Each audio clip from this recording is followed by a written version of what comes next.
एक व्यक्ति जो कभी पूजा पाठ नहीं करता लेकिन आराम की जिंदगी बसर करता है, वही दूसरा व्यक्ति सच्चे मन से भगवान की पूजा करता है लेकिन बहुत कष्ट और दुख उठाता है। ऐसा क्यों? आप जितना सत्संग करने लगोगे उतने ही दुख आएंगे, उमड़ उमड़ कर आएंगे। बड़े बड़े दुख एक साथ टूट पड़ेंगे तुम पर। जीवन से जैसे सुख तो गायब ही हो जाएगा। तुम जितना गीता पर या सत्संग करोगे उतने ही जबरदस्त दुख आएंगे। क्या तुम्हें नहीं पता कि जिस गति से तुम सत्य को खोजते हो उससे तेज गति से सत्य तुम्हें खोज रहा है। जितने तुम उत्सुक हो उससे कई ज्यादा वो प्रतीक्षा में बैठा है। यदि तुम एक कदम सत्य की तरफ बढ़ाते हो तो सत्य लाखों कदम तुम्हारे लिए आगे बढ़ता है। इसीलिए जब तुम भजन करते हो तो सत्य तुम्हें अपने पास लाने के लिए मायाजाल बिछाता है। एक होती है प्रकृति और एक है परमात्मा। जब तुम सत्य की तरफ दौड़ पड़ते हो तो प्रकृति बीच में आ जाती है, विधि का विधान बीच में आ जाता है। विधि का विधान किसी को नहीं बख्शता। ये बड़ा प्रबल है, इतना प्रबल है कि स्वयं भगवान भी इसे नहीं बदल सकते। परंतु भगवान तो प्रतीक्षा कर रहे हैं। जब से तुमने सत्संग शुरू किया तब से ही वे तैयार हो गए हो, वो आने वाला है। परंतु जब उसके पीछे देखते हैं तो पता चलता है अभी तो उसके कर्मफल बाकी है। जो उसने किसी को चोट दी वो वापस लेनी ही पड़ेगी। प्रकृति का नियम है ये। इसीलिए भगवान मायाजाल बिछाते हैं। वे उसे बड़ा सटीक बिछाते हैं जिससे तुम प्रकृति से जल्दी ही मुक्त हो जाओ। वे समस्त कर्मों के फलों को एक साथ एक ही जीवन में देना शुरू कर देते हैं ताकि तुम्हें अगला जन्म नहीं लेना पड़े। एक ही जन्म में वो सारे दुख देते हैं जो अगले जन्मों में मिलने थे। इसलिए दुखों का पहाड़ टूट पड़ता है। उधर से दुख देते हैं और इधर से तुम्हें सहन शक्ति देते हैं ताकि तुम उन्हें जल्दी ही पार कर लो।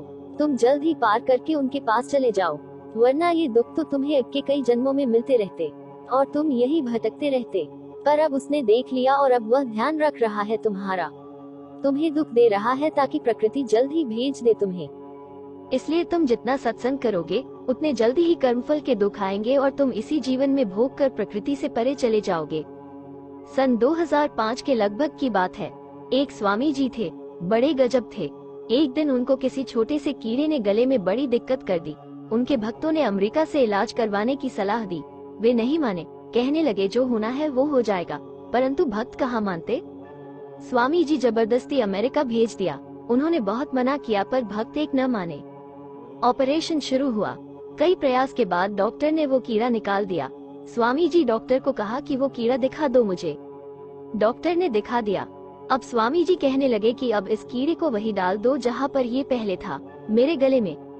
डॉक्टर बड़े हैरान हुए, ये क्या कहते हो, मरना चाहते हो? स्वामी जी बड़े मुस्कुराए और कहा कि इससे पिछले कुछ जन्मों के कर्म जुड़े हुए हैं। ये उसी कर्म का फल देने आया है। यदि आप इसे निकाल दोगे तो मेरा कर्म फल बीच में ही रुक जाएगा, फिर अगला जन्म लेना पड़ेगा और इसे भुगतना पड़ेगा। और अब इतनी प्रतीक्षा नहीं होती मोक्ष के लिए। परमात्मा प्रतीक्षा कर रहे हैं। यदि एक जन्म और लिया तो वे मेरे लिए व्याकुल हो जाएंगे। इसलिए इस कीड़े को वापस डालो ताकि मैं अपने कर्मों से जल्द ही मुक्त हो जाऊं। डॉक्टर ने नतमस्तक होकर वो कीड़ा वापस डाल दिया और कुछ दिन बाद स्वामी जी की मौत हो गई।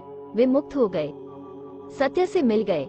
इसीलिए ये मत सोचना कि भगवान तुम्हारी सुनता नहीं, बल्कि जब सत्संग आरंभ हो और दुख मिलना शुरू हो जाए तो समझ जाना कि तैयारियां शुरू हो गई।